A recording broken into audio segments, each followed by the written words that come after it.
Mary Letourneau was alone. No family, no friends, as she came to face charges she had an 8-month affair with a 13-year-old male student. We didn't know what we were going to see. We didn't know who this person was. And it was shocking. She was Barbie. She was so cute. And she had a bump. She was pregnant. We didn't know that. I said, "Are you pregnant with Vili's baby?" And her answer, and I'll never ever forget this as long as I live, she said, "Well, it's 99.9% not my husband's."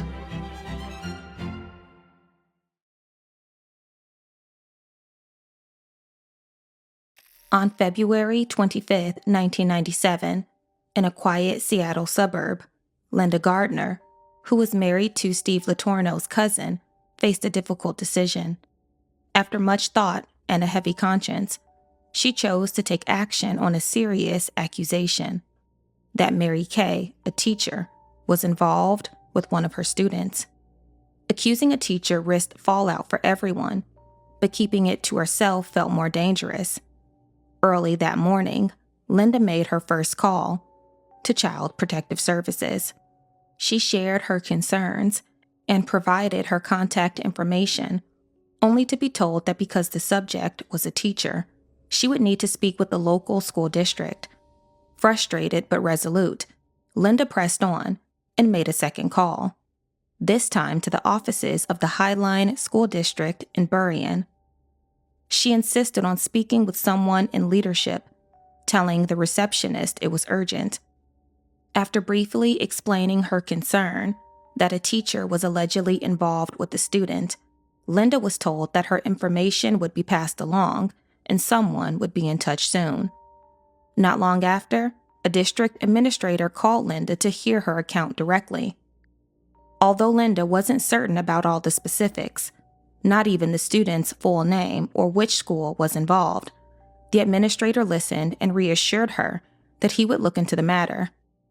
The following morning, Linda's phone rang again, this time with Detective Patricia Maley from the King County Police Department on the line. Child Protective Services had relayed Linda's report to law enforcement, and Detective Maley now needed more details. After that call ended, the school district made another call to Linda, requesting that she come in to meet with their legal team. Having already spoken with law enforcement, Linda declined the meeting. But before she hung up, she asked the administrator if her report was the first they'd received. The answer surprised her. Another person had contacted the district with similar concerns just a week earlier. For Linda, that revelation fell somewhere between reassurance and anger. She was furious that the district had already been warned about Mary Kay's involvement with the student, yet did nothing. As soon as Linda's report reached the district offices, officials began doing all they could to determine whether the allegations were true. The hope within the district was that the investigation, by police and internally, would quickly clear the teacher's name before unnecessary embarrassment or harm was done. But there was confusion. Linda had given the name Billy, and with few details, officials struggled to identify the student. As district leaders and security staff discussed the issue, one incident from the previous spring stood out: a report about Mary Kay and a student at a marina. The rumors had circulated among staff. Upon piecing things together, they realized the student at the center of both the marina incident and these new allegations was not actually named Billy, but Vili. As the investigation quickly gained momentum, Detective Maley prepared to speak with the student at the center of it all. It was in February of 1997 that the King County Sheriff's Office became aware of the sexual relationship between Mary Kay Letourneau and her victim. I had contacted her husband, Steve. He said that yes, that they were having an affair. He kind of verified that Vili had been staying at their house while he was at work, told me a few other things, that Mary's older son at the time, Steve Jr., was roughly about the same age as Vili, and she was trying to get her son Steve to be friends with Vili, so there was a good reason for him to be at their house all the time. Detective Maley arrived at Cascade Middle School in White Center just after 10 a.m., asking to speak with Vili Falau. He appeared small for his age, just over 5 feet tall, with a quiet, gentle presence that marked him as a boy much younger than his 13 years. As she led him into a private office, Vili avoided her gaze. In her report, Detective Maley described the first moments of their conversation. She began by asking what kind of relationship he had with Mary Kay Letourneau. At first, Vili was silent and hesitant, staring at his hands. But when Maley gently asked if it was a boyfriend-girlfriend relationship, Vili gave a slight nod. Yes, it was. When she asked if it had gone any further, he quietly admitted they had been sexually involved. Recognizing the weight of what Vili had revealed, Detective Maley acted quickly. She arranged an emergency interview at the King County prosecutor's office. In his sworn statement to the prosecutor, Vili described how the relationship began.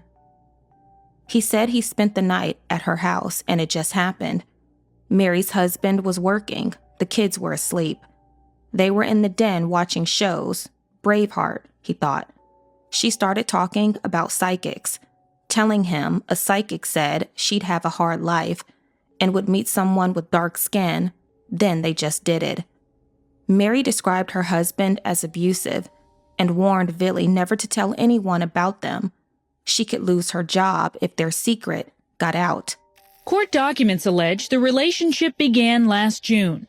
Detectives say the 13-year-old boy has admitted to the relationship, saying he had intercourse with the teacher a number of times. Vili ito tui Falau. And Fualaau. Right. I went over and I kissed her, and we kissed for about 30 minutes. He confronted me about it. He asked me if I was having an affair with his wife, and I said yes. And he said, well, it's gonna stop. He asked me how many times have I had sex with her, and I told him. What'd you tell him? 3 or 4 times. She turned around to see if I was sleeping, and I had my eyes closed, and I kissed her. And she told me I have to stop kissing her because of her marriage. I initiated the first kiss. We both initiated the oral sex. We both had each other's consent on every time we had intercourse. And I just never really meant for it to go this far. After his interview ended, Detective Maley drove Vili home and continued building the case, working closely with the district and prosecutors over the following days. One day, just as a staff meeting at Shorewood Elementary was winding down, Mary Kay Letourneau was quietly pulled out of that meeting. In the hallway, still clutching her meeting notes, she found herself face to face with Detective Maley. The detective got straight to the point. I think you know what this is about. Mary Kay hesitated, pale and unsettled, her hands dropping nervously to her sides. She wore a red shirt and a black skirt, stretched tightly across her pregnant belly. Glancing away, she replied quietly, I think I might have an idea. Minutes later, in the parking lot, Mary Kay was formally arrested for child rape. Despite her shock, her questions tumbled out. Was Vili okay? What would happen to her students? Would she be able to return to her classroom? Maley reassured her that Vili was safe and told her she would likely hear from the school about her job situation soon. Down at the King County Police Station, Mary Kay fought to hold herself together during questioning. I don't know what to say. I don't know what to do, she admitted through tears. Her concerns circled back to Vili's family and, anxiously, to her husband Steve. She asked if he had reported her, but Maley refused to answer. When the detective asked about certain letters that Steve had supposedly discovered, Mary Kay explained that he'd sent them to his family in Alaska for safekeeping, and described those letters as leverage against her, saying, "He used those to make sure I wouldn't leave him or try to get a divorce." As the interrogation turned to her pregnancy, Maylee pressed for the truth about the baby's father. Mary Kay admitted there was a 99.9% chance Steve was not the father. Maylee responded that she hoped for Mary Kay's sake it was her husband's, not a 13-year-old boy's. According to police interview records, Mary Kay replied almost matter-of-factly, "I don't want it to be Steve's." Mary Kay confessed that the loneliness had led her into a relationship with Vili. She knew it was wrong, but told the detective quietly, "We were in love." Did you try to resist this? Did you know that this was something that was wrong or that society would see as wrong? I definitely knew that it was bizarre. I will say that I didn't know that getting into a relationship at a sexually intimate relationship, I didn't know that was a felony or a crime. I knew it wasn't right. I mean, Billy and I loved each other. You were arrested. Mary, how did you feel? By that time, I knew that I could be held responsible, and I was believing and hoping that I could get through another month of school and put in for my maternity leave and retire. I thought if they did an investigation, they would see what happened, and I'm sure that I would have, a penalty of some sort. I was imagining there's probably some community service hours for situations like this. And following her arrest and the long night of questioning, Mary Kay Letourneau didn't go straight home. Instead, she found herself at the house of Beth Adair, the Shorewood music teacher who had become a close friend over the years. Beth welcomed her with quiet support, holding Mary Kay close, assuring her again and again that somehow things would be all right. Those first hours were filled with tears, anxious pacing, and repeated late-night phone calls. Mary Kay reached out to her father, her voice trembling as she told him what had happened. He promised he would come see her soon, reminding her gently that she was strong enough to get through anything. Eventually, Mary Kay made it back to her own house, but not until after 3 o'clock in the morning. She slipped in quietly. Steve and the children were already asleep. For a brief moment in the stillness, she allowed herself to feel a fleeting peace, as if nothing had changed. But she knew everything had. While Mary Kay struggled with the idea of not returning to classroom 39 at Shorewood Elementary, investigators pressed forward, gathering more evidence of her relationship with Vili. A search warrant at her home turned up a stack of handwritten letters, her thoughts scribbled on scraps of paper, hidden throughout the house. Here are some of the letters exactly as they were found. "So I told my mother and father everything. I told them about the baby. I told them about you, even that you are underage. Not exactly how young. I think they think you're about 15. My mom acted like she likes everything about you. Promise, on your life, not to ever, no matter how someone questions you, to ever tell about us. Not even a kiss can be told. I see and feel you wanting me to fill in for the sex you're not getting from your school girlfriends. That's not why I'm in your life. Don't call me ever to be a fill-in. Having fun with me was risky. One time you got hurt.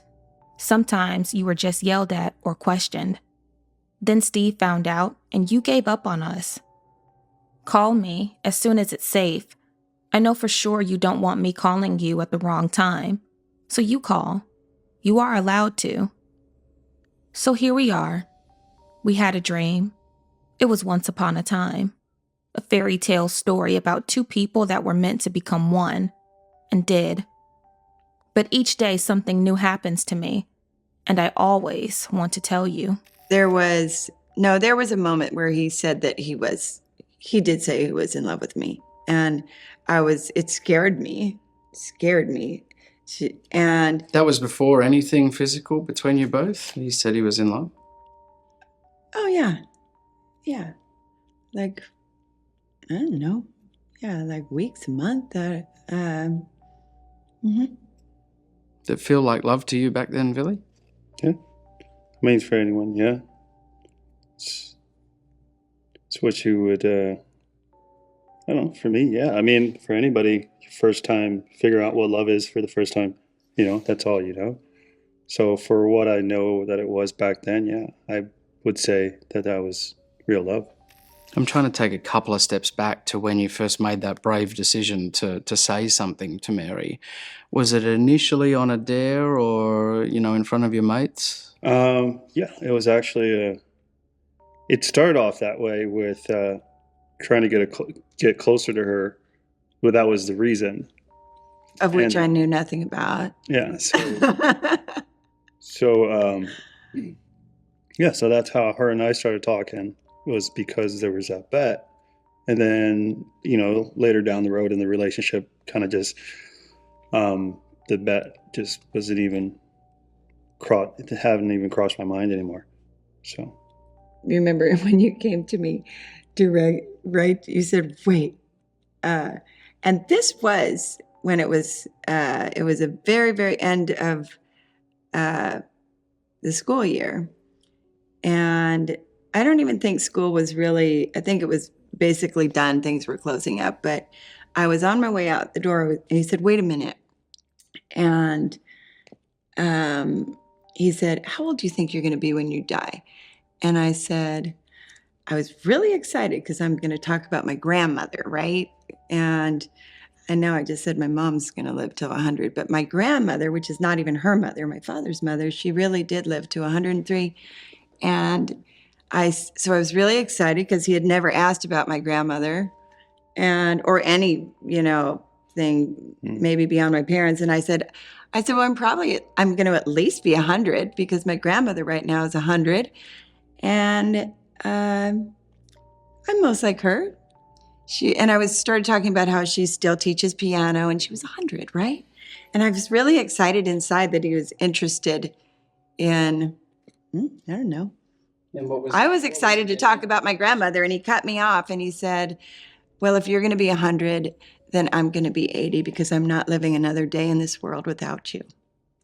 And I just was like, It's a pretty romantic thing for a teenage boy to say. I said, you just said that to me? But at the time, we were just close. And I was, a little tiny bit of me was like, you just cut me off. I was talking about my grandmother. And I mean, if someone asked you to talk about your grandmother, well, I guess you didn't really ask me. I thought it was an opening to talk about my grandmother, which I was proud to talk about. If you extrapolate the age forward like that, it makes it sound better, right? But, back then, 34 and 13, did you have a sense that what you were doing wasn't right? Hearing him say... Putting the grandmother aside at just the age. 80 and 100. Well... What about back then, though, 34 and 13? I was just thinking about 80 and 100, if you want to know the truth. News of Mary Kay's arrest quickly spread through the Shorewood community. Whispers turned to worried conversations, uncertainty settled over the school. The Highline School District responded by sending a letter home to every family, leaving parents and students grappling with disbelief and confusion. Some children came home in tears, unable to understand what any of it meant. Others, like Lyle Madsen, were more matter-of-fact.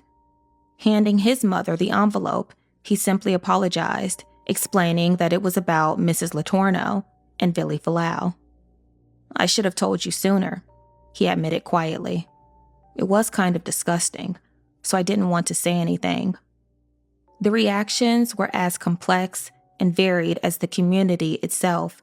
For Lyle's mother, Tandy, the news was shocking, but not entirely outside her lived experience. Memories of teacher-student relationships from her youth colored her reaction. Though disturbed by the age difference, she struggled to frame it as criminal, recalling stories of teenage girls and football coaches that had been quietly known, if seldom discussed. But not everyone agreed.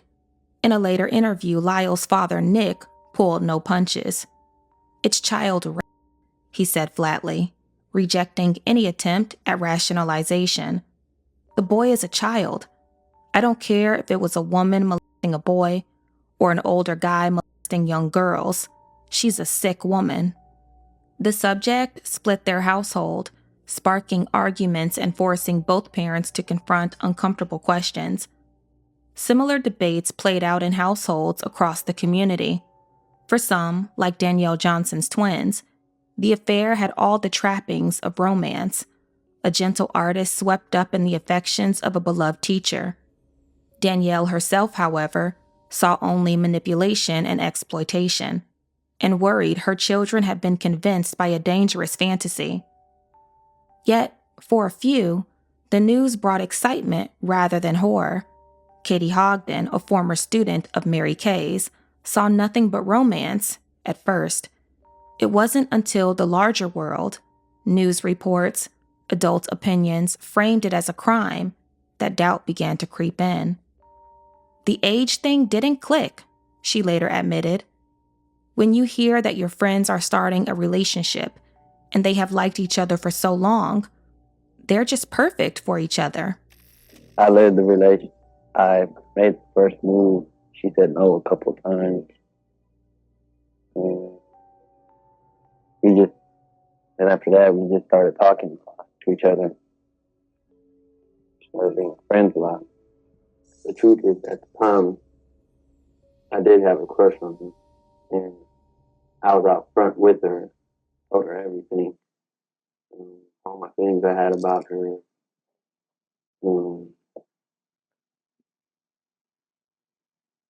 And you just fell in love sometimes. In the days following Mary Kay's arrest, authorities visited the home of students, making sure the unimaginable hadn't happened to any other child under Mary Kay's care. While families processed the unthinkable, schools braced for the emotional aftershocks. At Cascade Middle School, Vili tried to get through ordinary days, but something in him had fundamentally shifted, changes his classmates could barely understand. Music teacher Beth Adair remembered. He just seemed so spaced out and subdued.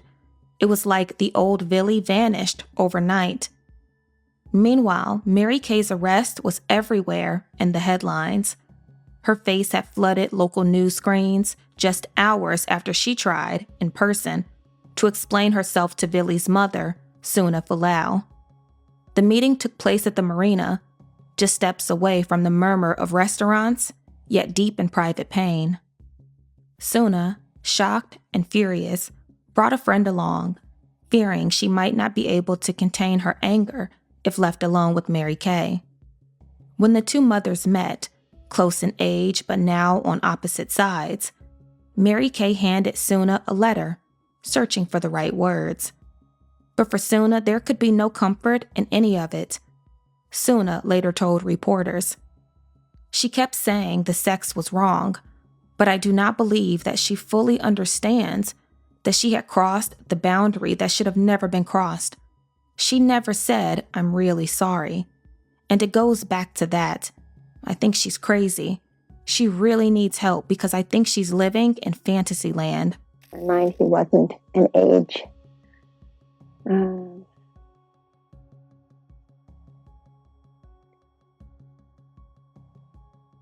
I think when we have close relationships with people, we value the relationship for completely outside of what someone's age is. It is true, it is real, and it was love, and it is love. Is it the kind of love Is there any space for that in our society? Maybe not. As the Letourneaus and the Falaus struggled privately, the press descended, eager for quotes and images to feed what was rapidly becoming a national scandal. As the frenzy grew, Mary Kay turned to her neighbor David Gerke for legal advice. At first, Gerke couldn't believe the accusations, surely not from someone he knew and trusted. But in their first conversations, Mary Kay left no doubt. "It's all true," she told him plainly. "We are in love." She described Vili in glowing terms: a sensitive artist, a kindred spirit, the love of her life. To her, what had grown between them was a genuine connection that couldn't be explained away. For Gerke, however, the reality was rooted in the law. Recent statutes in Washington defined any purported romantic relationship between an adult and a 13-year-old as rape of a child. However sincere Mary Kay believed it to be, had no place in a courtroom. What I'm trying to get at is a sense of back at the time, at its inception, before this had evolved into something like love. Wasn't this just a physical relationship between a woman and a man, or I should say at that point, a little boy? Well, you shouldn't say a little boy. He was 13. I know, but you shouldn't say a little boy. Well, a teenage boy. Well, some people are incarcerated in this state at age 13 and they're treated as an adult and they're not called little boys and they get a life sentence. So when you put it in that perspective, so it's like, which angle do you want to come at? I want to come at it from the angle. No, I'll tell you. Do you want to know? Are you hearing what I'm saying? I'm hearing what you're saying, but I want to come at it from this angle. As a 34-year-old woman, did you have any philosophical problems, moral problems, with entertaining the idea of a relationship with a 13-year-old boy? Well, I wasn't entertaining the idea, and that's my point. But you clearly were. Eventually, we both. And did you have any pause at the time, thinking, Mary, stay away from him, this isn't right? What I thought is, he doesn't understand that I have 4 children and I have responsibilities. That's the only thing.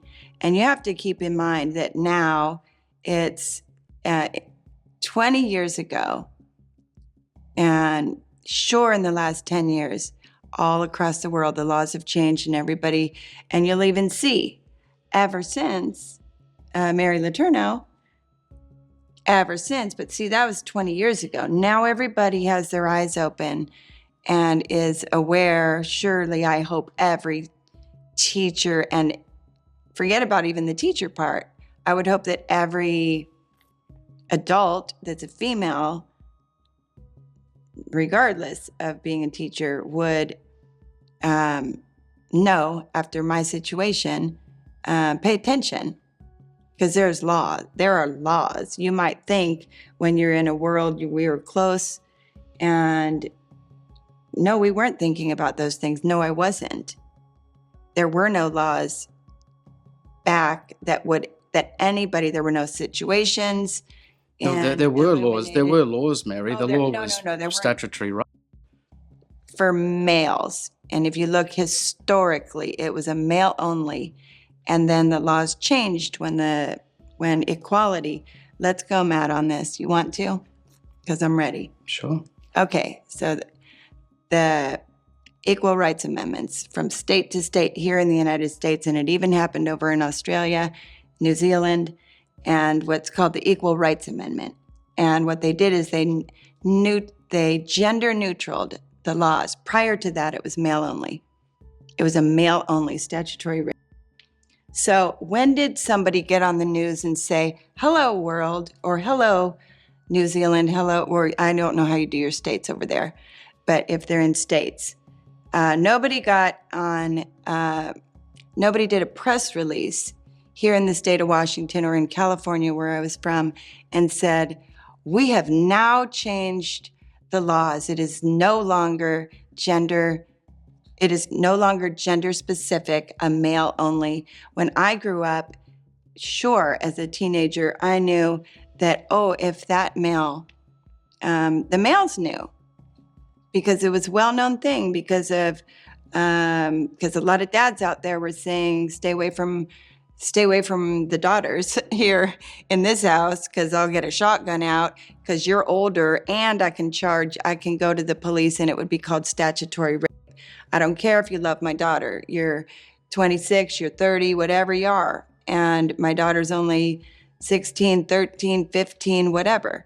It was a very well-known statutory rape was. It was very well known. It didn't matter if there was love. It didn't matter if it was consensual. And that word is there. Statutory, meaning it doesn't matter if there's consent. It's consent. Male only, and it's not until, and if you can look all across any kind of scholastic reading on this that goes historically, and my name will even be there, not until my situation in the law, the conflict in the law, did. So are you saying there was confusion about the law at that time, or that you didn't understand? Nobody knew it. Who knew it? Who knew it? But you knew. No, Mary, come on. You knew that it was not right, even if it wasn't black and white. Morally, if you didn't have the statutory papers there, you knew. Morally, that's what you're saying? Morally. No, I'm saying morally and legally. Not the legally part, no. But you were such a smart person. One, I'd never even been in a courtroom. Yes, I am a smart person, but I'm like hyper-focused in my areas. So you're saying, Matt, I'm a smart person, I'm revered as a teacher, but I just didn't know it wasn't right as a 34-year-old to be with a 13-year-old? Sorry, I just didn't know. Not in a criminal sense, but I thought, first of all, you just said teacher again. And well, you were his teacher in second grade. Once upon a time. If you really want to go into like let's see, where do we want to go on this? I just want to see, I'm trying to get a sense of whether you think you did anything wrong. As the headlines grew, a slow dread seeped through the faculty at Shorewood Elementary. Teachers replayed moments from the past, feeling the guilt in their guts, wondering what they'd missed. Author Greg Olson writes, "Pieces of the puzzle came rapidly together, and with each new bit of information came the understanding that whatever had been going on between Mary Kay Letourneau and Vili had gone under everyone's noses. When the teachers learned of the marina incident, the date reminded them of the last day of school in June 1996. That night, the Shorewood graduating sixth graders convened with friends, parents, and other students to celebrate the end of the school year. One teacher, who was also a Shorewood parent, remembered something about Mary. One of the parents brought a karaoke machine, and Vili was there. He was the star, singing. This one girl in particular was hanging all over him, and probably 10 minutes before the party is set to end, in runs Mary, bouncing around and looking around. And I remember her looking, and she saw Vili and this girl singing, and she was so giddy. That was the night of the marina incident, the teacher recalled. Another teacher remembered a sixth grade field trip in which the bus had been kept waiting because Mary and Vili and another boy had lagged behind before showing up, skipping along, arm in arm. A teacher told Mary that it was not appropriate behavior. And another teacher remarked about the time Mary Kay was seen slow dancing with Vili during recess. The teacher told Mary Kay to knock it off. It didn't look right, the teacher said. A group of 7 teachers, Letourneau's former colleagues, were ready to break their silence about the case. Olson claims he was stunned by what they told him. None of them had ever talked before, and I met 7 of them at a public library in a little conference room, and they just unloaded. And what they told me pretty much shocked me. According to Greg Olson, Mary's fellow teachers at the Shorewood Elementary School told him they suspected an unusual relationship between Letourneau and the boy. After the fact, Olson says, they told him they regretted doing nothing, telling no one. They talked about seeing them dance together. And one teacher actually went up to Mary and tapped her on the shoulder and said, "You're getting too close to that kid. You better knock it off. People are talking." One teacher reportedly told Olson that the school's janitor met Mary as she was coming out of a bathroom late one night. Billy was inside the girls' bathroom, and Mary had made some sort of an excuse. Well, he's just having a hard time, and I need to help him out. One teacher talked about how Mary was supposed to be in a staff meeting, and she left, said, I have to go take care of a student's needs. She was gone for 45 minutes, and when she came back, the teacher said she walked by me and she smelled like sex. And she had been out in that van with Vili for 45 minutes. And the teacher said, I thought just 1 second it flashed through my mind that maybe she was having sex in that van with that kid, but I couldn't believe it. I couldn't accept that Mary Kay Letourneau would be doing something like that. On March 4th, 1997, in King County Superior Court, Mary Kay pleaded not guilty to charges of child rape. The court immediately issued a no-contact order prohibiting any communication between Mary Kay and Vili. But desperate to reach him, Mary Kay turned to 13-year-old Katie Hogden, asking her to pass along 3 words of reassurance, hoping to bridge the enforced distance between them. Conflicted by her loyalty to both Mary Kay and Vili, but uncomfortable serving as their go-between, Katie sought her mother's guidance before deciding what to do. Author Greg Olson writes, Judy Hogden could see the confusion in her daughter's eyes. She knew it had to be about Mary. Mary wanted to know if I could pass a message between her and Vili, Katie confessed. Judy shook her head. She didn't think it was a good idea. Judy later called Mary Kay. She chose her words carefully. She had some things to get off her chest. Before I say anything, I want you to know we'll always be here for you. We'll always be your friends. If you need anything, a place to stay, to get away from reporters, come here. We won't tell anybody you're here.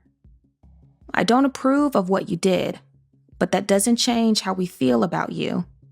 And as far as Katie getting involved, I think you are in some really big trouble, and I don't think it's best to involve Katie, even passing along a 3-word phrase. Mary agreed and apologized for even asking. I'm in such a panic for him to know that everything is going to be okay, she said. There are 3 words that if he heard, he'd know that everything's going to be okay. Judy felt sorry for Mary, but Katie would not be sending messages from her to Vili.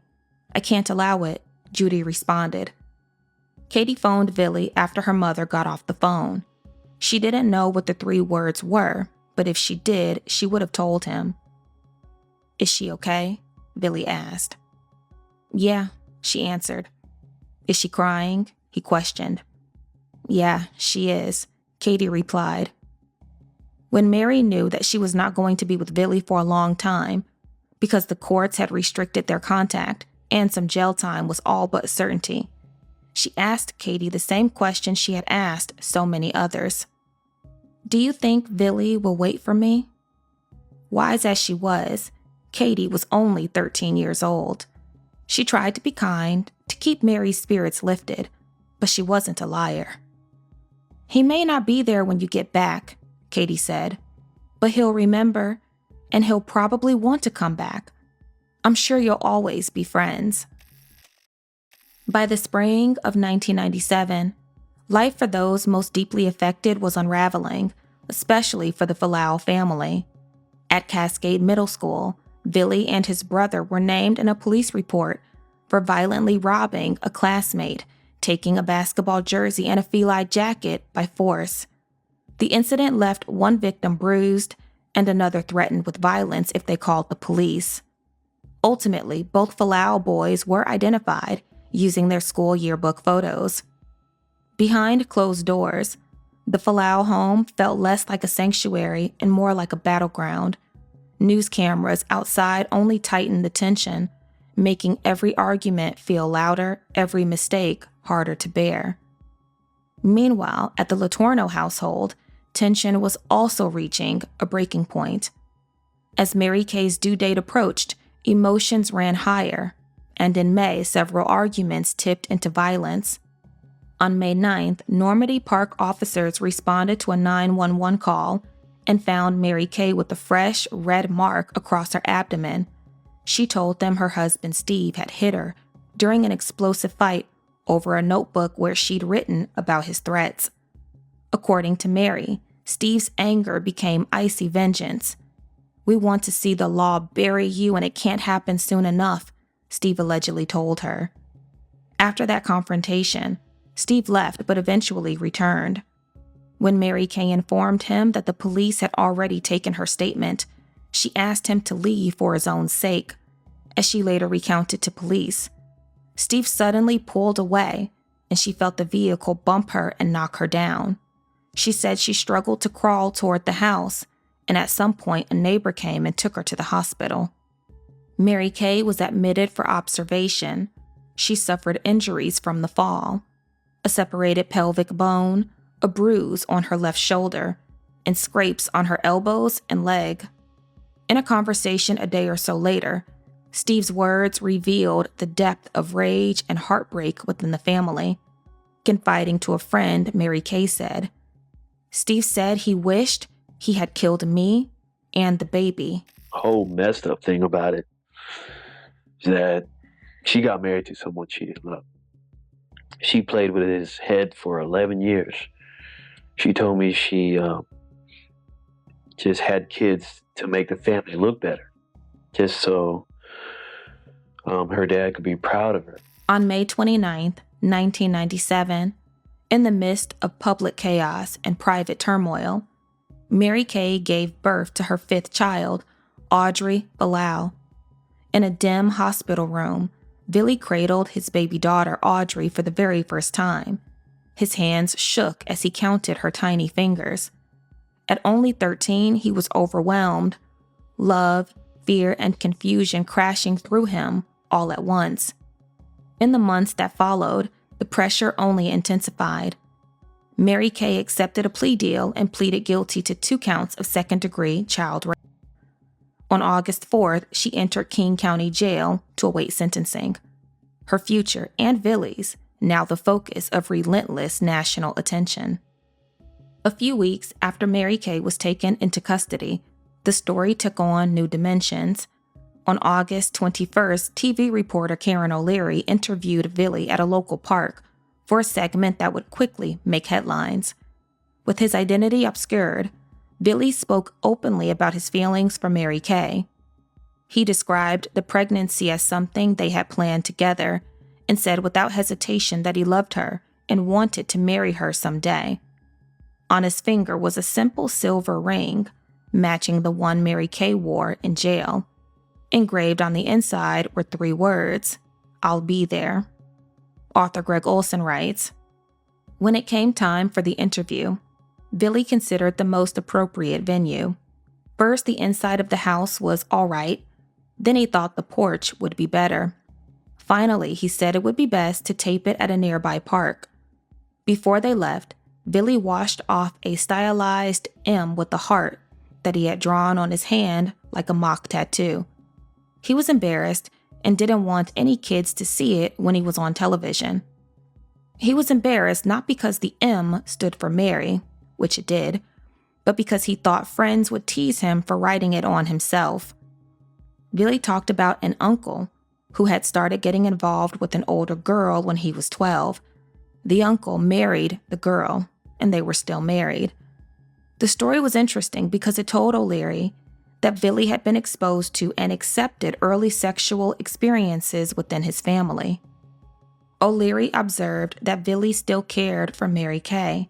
He said that his brother had tried to fix him up with other girls, but he refused. He was waiting for Mary Kay Letourneau. As the interview came to a close, Vili said that he felt he was older than Mary Kay. His family, he said, considered him an old soul. He thought Mary Kay was childish or immature in some ways. He was more grown up than she was.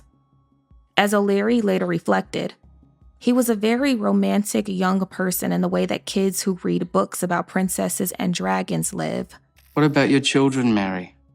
It must have been unimaginably tough on them. That's why I asked him to go get away from us. Go and do your thing. That's making it seem like Vili was relentlessly pursuing you. You were the adult. You can say that, I am saying that. I was by age. And Let's by just say maturity. that. You maybe. You were a teacher, Mary. You can't say I was immature. But you don't know him. No, but I don't need to know him in this discussion. He's the child. Who was I'm the talking boss? about you. Who was the boss? What was that? Who was the boss? What? Who was the boss back then? There was me pursuing you. Who was the boss back then? This is ridiculous. No, This who is was? ridiculous. Who was? Just say. Just say. Who was the boss? All I knew was what I knew back then. But who was the boss? He was 13, Mary. But who was the boss? This is getting weird. Who was the boss? Who? I'm pursuing the relationship. Who was the boss? Well, I was the pursuer. Yes. Mary, even as you're hearing this now, come on, he was 13. Doesn't matter. It absolutely matters. Oh, well, flaw me. Flaw me as an adult? Yes, flaw me. I did the best I could. I mean... Flaw me. Character flaw. Ooh. Karen O'Leary's interview with Vili Falau would quickly become national news, but it also set off new legal and ethical battles over control of the story.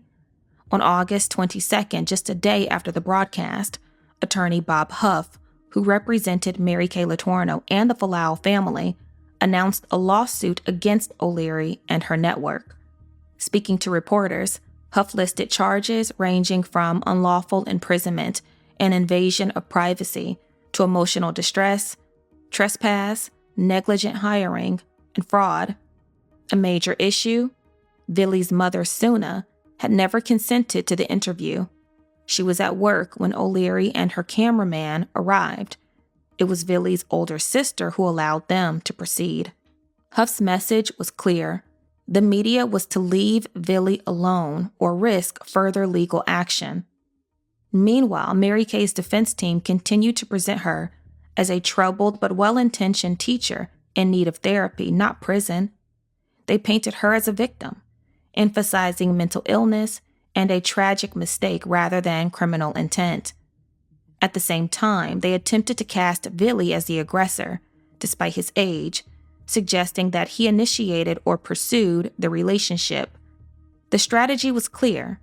They hoped to qualify Mary Kay for Washington's SOSA program, which could spare her a long prison term and instead place her in intensive treatment. But O'Leary's interview complicated both these narratives. Vili's calm, matter-of-fact statements about the relationship being deliberate and consensual directly challenged the story her lawyers tried to present to the public. Additionally, O'Leary suspected that the Falau and Letourneau legal teams saw lucrative possibilities in the story: books, TV specials, and paid exclusives. With Vili's unscripted interview now public and uncompensated, those plans were upended, reporter Karen O'Leary later explained. They didn't want anyone else to get to Vili. They knew Vili would talk. They wanted to make sure no other reporter tried to approach him. They threatened everybody. They allowed just a little bit of Vili's story out there as a teaser, letting publications like The Globe, Inside Edition, people who pay know, hey, he'll talk. Then the negotiations were supposed to start. While the lawsuit against O'Leary made headlines, it wasn't the only legal action unfolding. Behind the scenes, and unknown to most at the time, Bob Huff had also contacted the Highline School District the week before Vili Falau's televised interview, filing a legal notice of claim that alleged the district failed in its duty to properly hire, supervise, and retain Mary Kay Letourneau. This notice served as a formal warning, a first step that could lead to a full civil lawsuit. Under Washington law, a negligence claim on behalf of a minor could be brought until 3 years after the child's 18th birthday, keeping the legal window wide open. The Highline School District responded quickly, conducting an internal review.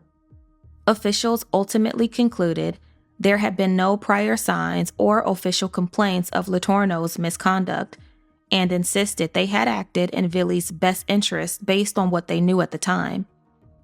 At Shorewood Elementary, the fallout from Mary Kay's case was immediate and personal. gestures that once seemed innocent, offering a hug to a crying child, a supportive hand on his shoulder now felt risky. What had always been instinctive suddenly carried a weight of suspicion. The school's reputation suffered as offhand jokes about private lessons circulated in the community. Some teachers even stopped saying where they worked, wary of being associated with the case that continued to define and overshadow their school. As the school district and the media navigated new pressures, unexpected allies and novel theories began to surface around Mary Kay's case. In the late summer of 1997, outside voices, far from legal proceedings, stepped in with their own interpretations. One of the loudest belonged to Tony Hollick, a man from England whom Mary Kay called unquestionably brilliant. Hollick, having followed the case online, contacted Mary Kay and her friend Michelle Jarvis to offer his support. Over several calls and a constant stream of emails, he insisted that Mary Kay was the victim of a sweeping conspiracy, including federal, state, and local authorities, meant to destroy her for breaking an unconstitutional law. Upon Hollick's presence, both Michelle Jarvis and Mary Kay began doubting the competency of Mary Kay's legal team. They believed that the plea deal was not in her best interest. Disillusioned and frustrated, they became more open to Hollick's claims that Mary Kay was being railroaded as a public example. Hollick claimed that a Republican Party official told him outright the prosecution's goal was to, quote-unquote, make an example out of Mary Kay. Inspired and agitated, Hollick fired off letters to prosecutors, the FBI, even the White House, alleging violations of Mary Kay's constitutional rights. Against this backdrop entered Dr. Julia Moore, a psychiatrist known for her belief in community treatment over prison. After being asked by Mary Kay's friend to evaluate Mary Kay, Dr. Moore met with the mother of 5 at the King County Jail in the fall of 1997. During her evaluation, Dr. Moore saw signs of something deeper than criminal intent. In her clinical opinion, Mary Kay's erratic behavior, rapid shifts in mood, and persistent disorganization all pointed toward a serious mental illness, bipolar disorder. Dr. Moore would later testify that Mary Kay's actions could not be understood simply as a violation of the law, but rather as the consequences of untreated manic episodes. What were your professional conclusions? Well, I concluded that she was suffering from severe bipolar disorder. At the time I interviewed her, she had mixed bipolar disorder, meaning both mania and depression. That's a mixed state. That's actually the most common presentation of bipolar disorder. It looks very much like personality disorder, but it isn't necessarily that also. And I concluded that prior to the severe depression, which has settled in over the past few months, she seemed to have almost pure mania during the relationship with the boy. In fact, can I draw again? Please do. If that would help illuminate your testimony, I'd appreciate that. Building on her diagnosis of bipolar disorder, Dr. Moore began tracing the timeline of Mary Kay's life for clues that might explain what she called a nervous breakdown. In Dr. Moore's view, understanding this unraveling was the key to making sense of Mary Kay's actions. At the time I saw Mary, October, I concluded that she had a mixed picture with much mania and depression at the same time. And this had been going on at least since the past several months. And this was preceded by pure mania. Let me put it this way, pure mania for about a year, year and a half. That would encompass the period of time of the relationship with the boy? Right. Okay. And then prior to this, I think she had hypomania, a little less. And in here, I think she had hypomania and depression. Hypomania is a new word, Doctor. Hypomania means a lower level variety of mania, but still very significant psychiatric disorder. Again, very biological, progressively deteriorating, very dangerous psychiatric disorder. And prior to this other mixed episode here, I think she has had lifelong hypomania since maybe the age of 15 or so. She had what is very, very important for this crime we're discussing this morning is that prior to the relationship with the boy, Mary suffered a very severe depression overlaying the hypomania. This depression began abruptly when she learned in October 95 that her father was dying of cancer and he had 2 months to 2 years to live. From Mary's point of view, it felt like she died as well as her father died. She was devastated. She was paralyzed. She slept a little more on some nights per week, 5 to 7 hours, as opposed to her usual 2 or 4, although other nights of the week it was the 2 to 4. So you again have the imposition of the hypomania and the depression on each other. She wasn't able to give to her kids as much as she usually did. She remarked that she was reading less to them in the evening. She didn't take on a student helper at school that year. She didn't have the energy for it. She used to be a very active Girl Scout. She was definitely not as active that time. She also said that when the word was announced about her father's impending death, she felt she lost the man of her life. And she turned to her husband to ask him to help her deal with this. And he responded, "What do you want me to do about it?" in a kind of hostile way. And the marriage had been on the rocks for a while. And this also demarcated the end of the marriage for Mary. So we have the father dying in Mary's mind psychologically. We have the marriage dying. We also have a postpartum incident in January of 96 of Mary having a very difficult miscarriage with a couple DNCs, anesthetics, all of which have an impact on a bipolar brain, a negative impact, can have a negative impact. The postpartum period in a bipolar person is one of the most biologically sensitive periods. It is, if you are a bipolar woman, you have a 30% chance of having a very severe breakdown. Mary was already in a nervous breakdown here. I would call her hypomanic here, not nervous breakdown, but definitely sick. Undiagnosed because the things that she did were things that people largely loved her for and admired her for. And they may not have known about the sleep problem or the rapid thinking, but she was definitely diagnosable here. This was a severe nervous breakdown in this period. As she got to know the boy in question, well, she noted that her concentration was off at school. As she got to know the boy in question, she suddenly switched to finding the man in her life, as she put it. This was not conscious, this was not planning, this was a switch. Is this a typical sign or typical reaction that you would see in someone like Mary? Well, manic and depressive switches can be extremely abrupt. They can be in seconds like this, or they can be in seconds, but then lasting. The effect of them can be very encompassing and lasting many months or years, okay? And they can stop suddenly, or they can start suddenly again. She no longer thought about her father's death. In fact, she remarked, "My father's still dying, but I don't think about it." She would remark that to herself, and she couldn't understand what the difference was. This was a huge developing state of euphoria, expansiveness, I think delusional, romantic involvement with huge delusional distortions. Seeing this boy as a man, experiencing her life as totally complete, feeling herself as imbued with goodness, seeing this boy as imbued with goodness, and being involved in this as the next shoe fell, a very dangerous one.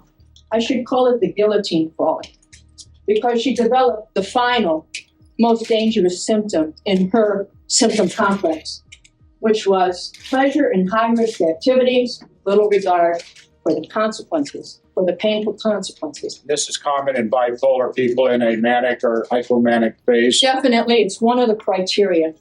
You don't have to have it, but there are some bipolars, quite a few, who get into this symptom. With this perspective, Dr. Moore saw Mary Kay's criminal behavior less as deliberate wrongdoing and more as the tragic outcome of untreated mental illness.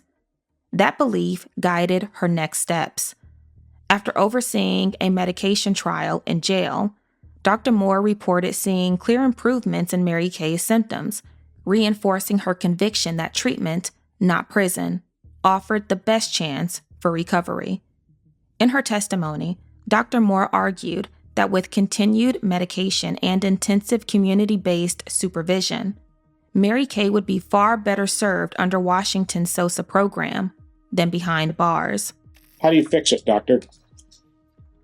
Medications are the only essential, I don't want to say that. Medications are the essential first step part of the treatment. Without medications, this will not improve. There are spontaneous remissions because it is a mood fluctuating disorder, okay? But the medications treat the mood fluctuations and to a very, very large extent prevent further fluctuations. You need the medication. That's step one. While that's going on, you have to do a lot of therapy that includes educating about this disorder as well as kind of peeling the onion, helping the patient realize the distortions, in this case, the delusions, how this is affecting her thinking style in the here and now, how it affected these behaviors, and challenging the patient on really changing the lifestyle that got temporarily involved with this condition so the person can really manage this disorder, know when they're reaching some of the excesses, and be able to deal with those. Do you have personal knowledge whether or not Mary is on medication now? I learned from Dr. Ragenruth at the jail that he initiated a Depakote trial late on Saturday, November 1st. He communicated this to me late in the afternoon on Monday, November 3rd. And this is with proper releases being signed so that he can speak with you. And this is also the type of communication that you would rely on as a professional in speaking to another treating professional? No. This was very meager exchange of information. Okay. Nevertheless, I was pleased. The medications trial was finally being done, and I made no complaints. Okay. And, Doctor, there are a couple of main issues before the court today, and you've probably picked up on them from the reports that have been submitted for your review. One is Mary's ability to be in compliance with court orders or treatment should she go into a SOSA program. There's some criticism and some concern about her ability to be compliant. Do you have a professional opinion based on your diagnosis of bipolar and the fact that she's now on medication and improving? Will that affect her ability to comply with court orders? Medication is a necessity for following through on a treatment program, whether a deviancy one or and/or combination one with psychotherapy, psychoeducation. Remember, one of her main symptoms is grandiosity. Unmedicated, she can make up all kinds of excuses and rationalizations for not getting to a place on time or doing this or that. Medicated, much more compliant. The reports Definitely. By the other experts. Okay. Right. Now, I do want to tell you that even unmedicated, Mary has struck me as a very cooperative, soul-searching kind of person who has tried to understand the hurt she's caused and her role in that. That was from day one, unmedicated. The problem is that when you have a large part of your brain also saying, this was something special, this was something grand, this was something so good, it was like having my father alive again, it's very hard to integrate these. You can't integrate it unless you're on medication. You've touched on the second issue that's of concern, I think, to most of the people in the court today, and that is her awareness of the criminal nature of this relationship. As you've noted in the reports, there's some criticism that she just doesn't get it, that she doesn't admit that it was wrong or that it was criminal. Could you address that from your professional opinion? This is a complicated answer because being on medication 6 months is going to present Mary with a very different understanding of her own thinking and behavior, her own moods, as well as her retrospective analysis of what happened and the dire consequences of this on her, the victim, and the community. She has a developing awareness of that. There's no doubt about it. But remember, she is viewing it through this crazy cockeyed filter of biologically driven signs and symptoms like grandiosity and euphoria and, those kinds of things that I had outlined in detail here. But with the medication, she's much more realistic already. I can see that she's able to sit down and work more coherently on the whys and wherefores of this. We're only at the beginning. You can't, even after a few weeks of medication, go in there and say, okay, give me your treatise. What happened? How, when, where, wherefore? You can't. First of all, you can't assault the nervous system and sadomasochistically drag a person down, because those kinds of insults just make this worse. You have to peel the onion. Now, meantime, she has realistic problems. She pled guilty. She's here in the courtroom. Nervous system, vulnerable nervous system or not, she has to stand up and face this. But it's an incomplete awareness. It's a developing awareness. I see nothing to interfere with her fully being able to take more responsibility, adequate responsibility in dealing with this.